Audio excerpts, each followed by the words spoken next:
السلام علیکم۔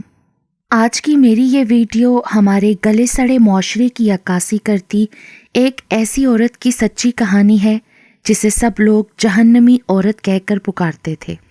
کہانی شروع ہونے سے پہلے اگر آپ میرے چینل پر نیو ہیں تو اردو سینٹر پلس کو سبسکرائب کر کے بیل نوٹیفیکیشن کو آن کر دیں تاکہ آپ کو ملتی رہیں تمام چینل اپڈیٹس۔ کہانی پسند آنے پر ویڈیو کو لائک اور شیئر ضرور کیجیے۔ ہم بغیر کچھ جانے لوگوں پر جہنمی کا لیبل لگا دیتے ہیں، چہروں کو دیکھ کر فیصلے کر لیتے ہیں، حالانکہ اصل کہانی تو دل کے اندر چھپی ہوتی ہے اور دلوں کے راز تو بس خدا جانتا ہے۔ ہم انسان اسے جاننے کا دعویٰ نہیں کر سکتے۔ لاہور شہر کے ایک محلے میں ایک عورت رہتی تھی جسے سب جہنمی کہتے تھے۔ اس کے ماضی پر انگلیاں اٹھائی جاتی، اس کی تنہائی پر فکرے کسے جاتے۔ کسی نے کبھی یہ سوچنے کی زحمت نہ کی کہ یہ عورت جو دن رات دوسروں کے لیے کماتی رہی اور آخرکار اکیلی رہ گئی، اس کے دل کا دکھ کیا ہے۔ زندگی کی اصل تصویر اکثر لوگوں کی نظروں سے اوجھل رہتی ہے۔ یہ کہانی گلنار کی ہے جسے دنیا نے جہنمی کہا۔ محلے کے مولوی صاحب کی زوجہ تہمینہ بیگم کو اس پر رحم آ گیا اور اسے اپنے گھر کی دوسری منزل پر رہنے کی اجازت دے دی۔ گلنار کی کہانی ایک عام عورت کی کہانی نہیں ہے، وہ کبھی روشنیوں کی دنیا کا ایک جگمگاتا نام تھی۔ اس کی جوانی شہرت، دولت اور رونقوں میں گزری۔ بڑے بڑے ہال تالیوں سے گونجتے تھے جب وہ سٹیج پر آتی۔ فلمی پردے پر اس کی مسکراہٹ نے لاکھوں دلوں کو اپنی گرفت میں لیا، مگر وقت کے ساتھ سب کچھ بدل گیا۔ چمک دمک ماند پڑ گئی، چہرے پر جھریاں اتر آئیں، اور وہ نام جو کبھی شہرت کی بلندی پر تھا آج محلے کے عام گھروں کے بیچ اجنبی سا دکھائی دیتا تھا۔ محلے والے اسے اچھی نظر سے نہیں دیکھتے تھے۔ عورتیں اپنے بچوں کو تاکید کرتی کہ اس عورت سے بات نہ کرنا، اور اگر اس کا نام زبان پر لاتے تو طنزیہ مسکراہٹ کے ساتھ صرف ایک لفظ کہتے، جہنمی۔ گویا اس کی پوری زندگی کے فیصلے وہ لوگ کر بیٹھے تھے جو اس کے ماضی کو ہی اس کا حال مانتے تھے۔ اس کے باوجود گلنار کے چہرے پر کبھی شکوے کی لکیریں نظر نہ آئیں۔ وہ خاموشی سے رہتی، اپنے کمرے میں جا کر قرآن کھول لیتی، کبھی سجدے میں گھنٹوں رو لیتی۔ حاجی صاحب جو محلے کے بزرگ اور دیندار انسان تھے، وہ اور ان کی بیوی تہمینہ دونوں گلنار کے لیے ڈھال بنے۔ انہوں نے گھر کے اوپر والے حصے میں اسے رہنے کی اجازت دے دی۔ تہمینہ نرم دل خاتون تھیں، وہ اکثر اس کے لیے کھانے کے برتن اوپر بھجوا دیتی اور کبھی کبھار اس کا حال بھی دریافت کر لیتی۔ گلنار ان کے اس رویے کو غنیمت جانتی اور ان کے لیے ڈھیروں دعائیں کرتی۔ گلنار جب جوان تھی تو شہرت کے ساتھ ساتھ اس کے دل میں خواب بھی پنپ رہا تھا کہ کبھی وہ اپنا ایک گھر بسائے گی۔ فلمی دنیا کے ایک نامور ہیرو نے اس خواب کو حقیقت کا رنگ دینے کا وعدہ کیا۔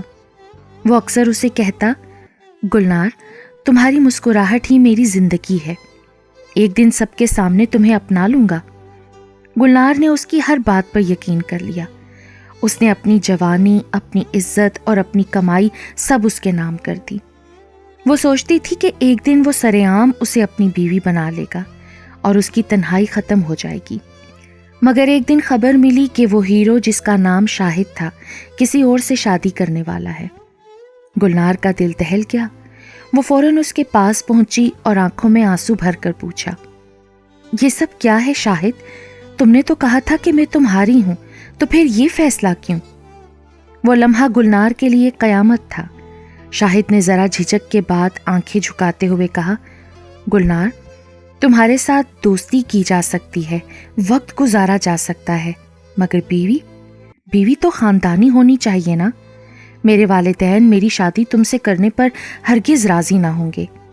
یہ الفاظ گلنار کے دل پر ایسے گرے جیسے کسی نے اس کی روح کو چیر ڈالا ہو۔ وہ سکتے میں کھڑی رہی مگر اس کی زبان سے کوئی لفظ نہ نکل سکا۔ اس نے محسوس کیا کہ جس شخص کو اس نے اپنا سب کچھ سمجھا تھا، اس کے نزدیک وہ محض ایک لمحاتی تفریح تھی۔ اس دن کے بعد گلنار کی آنکھوں سے خواب چھن گئے۔ وہ اپنی کامیابیوں، اپنی شہرت اور اپنے چاہنے والوں کے بیچ تنہا ہو گئی۔ اور یہی تنہائی آخر کار بڑھتے بڑھتے اس کی زندگی میں اداسی کی سیاہی کی طرح پھیل گئی۔ برسوں تک وہ در بدر رہی، کبھی کسی کرائے کے کمرے میں، کبھی کسی خیرات کے سہارے اور کبھی کسی رشتہ دار کے در پر۔ ہر جگہ وہی طعنے، وہی نفرت، جہاں جاتی تھوڑی دیر بعد دھتکار دی جاتی، یہاں تک کہ تھک ہار کر ایک دن بھائی کے در پر آ پہنچی۔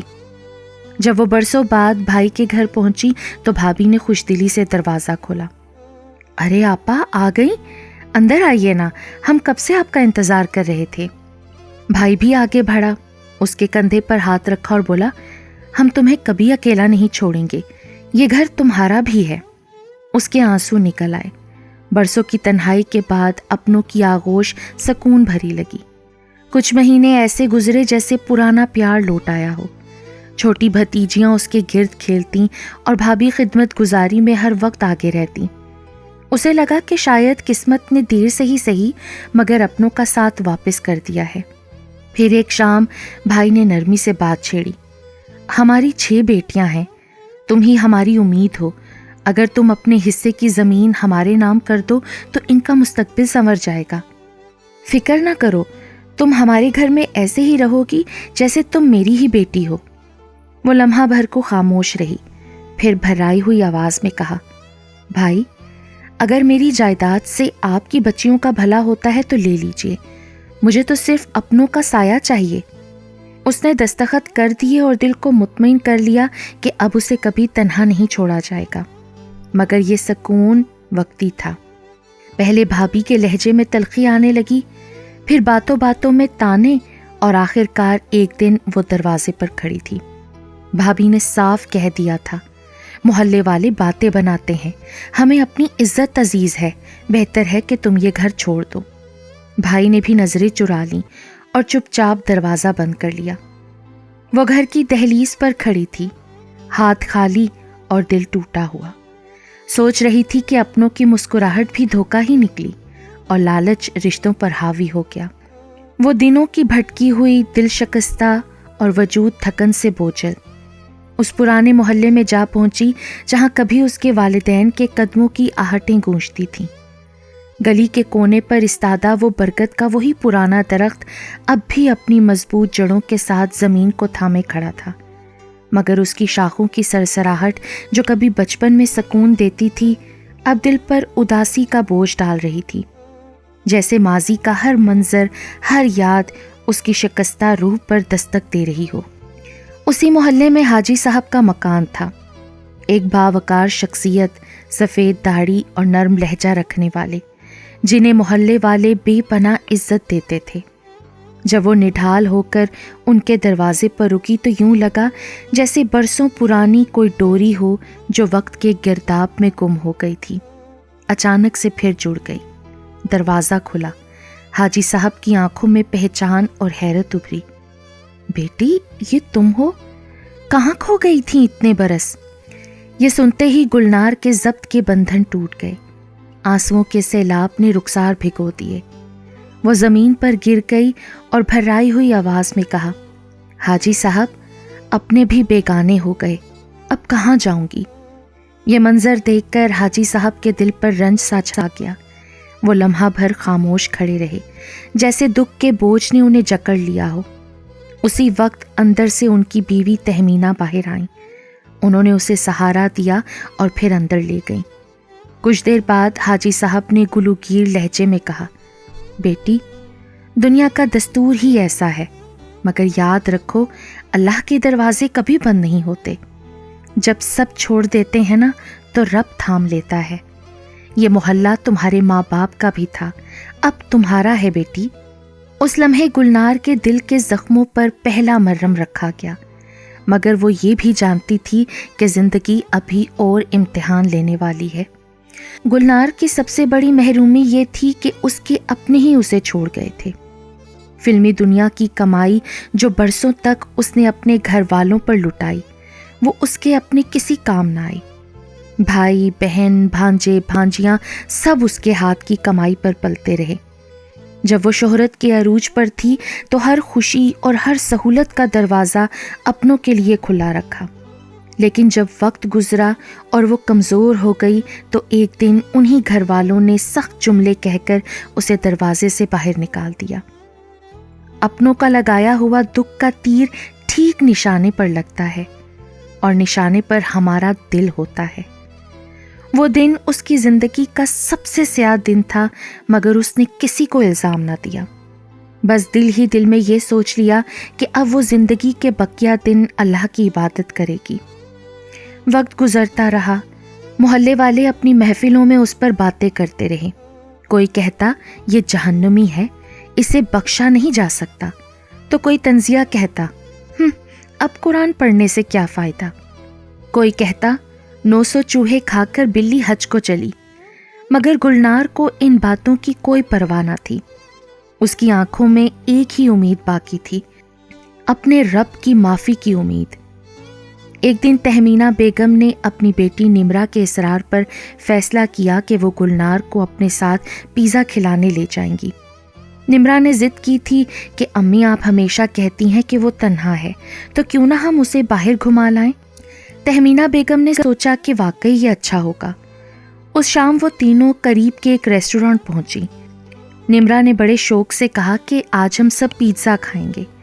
گلنار نے مسکرا کر اس بات میں سر ہلایا، مگر دل ہی دل میں سوچ رہی تھی کہ اسے تو کب سے خوشیوں سے کٹے ہوئے زمانہ گزر چکا ہے۔ وہ جیسے ہی میز پر بیٹھے، گلنار کی نظریں اچانک جمی رہ گئیں۔ سامنے والے کونے میں وہی شخص بیٹھا تھا، شاہد، اس کی زندگی کا سب سے بڑا زخم۔ وہ اب اپنی بیوی اور 2 بچوں کے ساتھ ہنستا مسکراتا کھانا کھا رہا تھا۔ گلنار کے اندر ایک بھونچال اٹھا، یادیں بجلی کی طرح لپک کر آئیں۔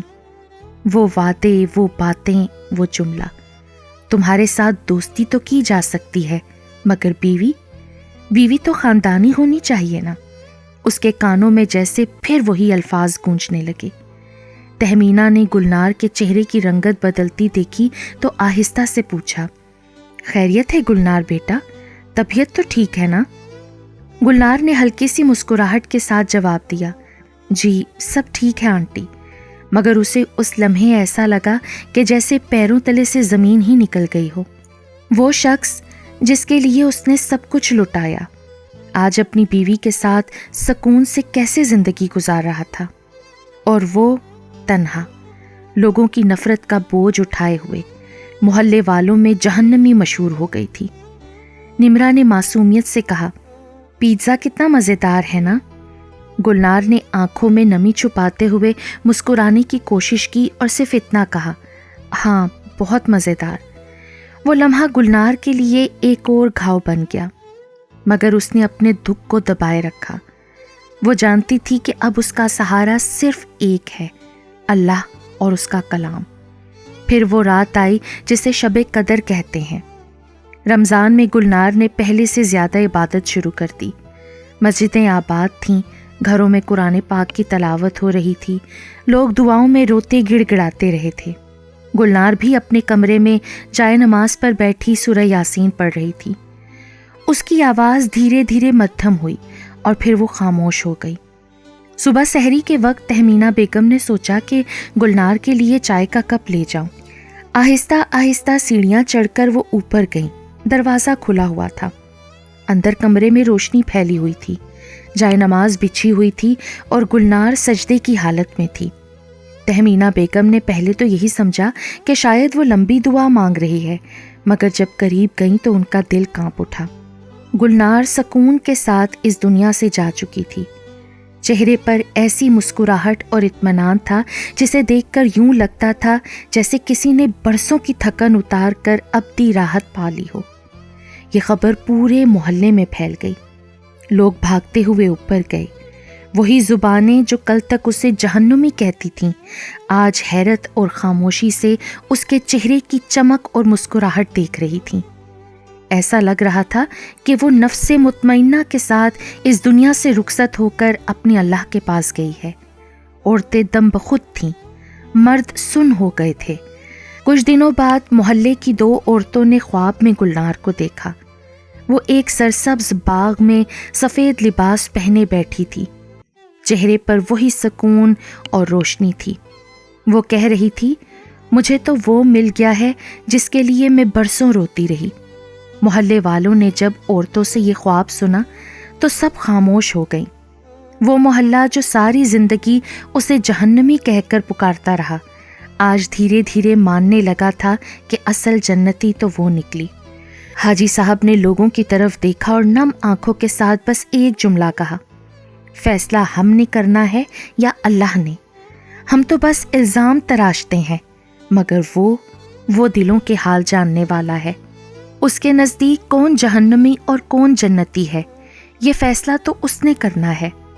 تہمت لگانا کتنا بڑا گناہ ہے، کاش ایسا کرنے والے یہ بات جان پائیں۔